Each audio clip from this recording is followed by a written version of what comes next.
Ang huling sakay gabi na nang sumakay si Mara sa huling jeep pauwi.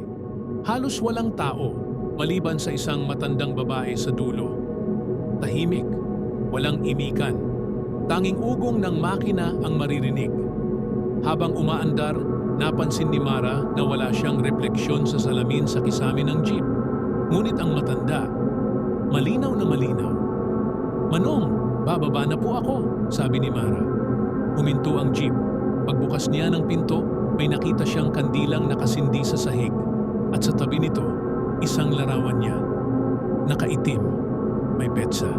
Ngayong gabi, nang lumingon siya para bumalik sa jeep, wala na ito. Sa likod niya, may bumulong. "Matagal ka na naming hinihintay.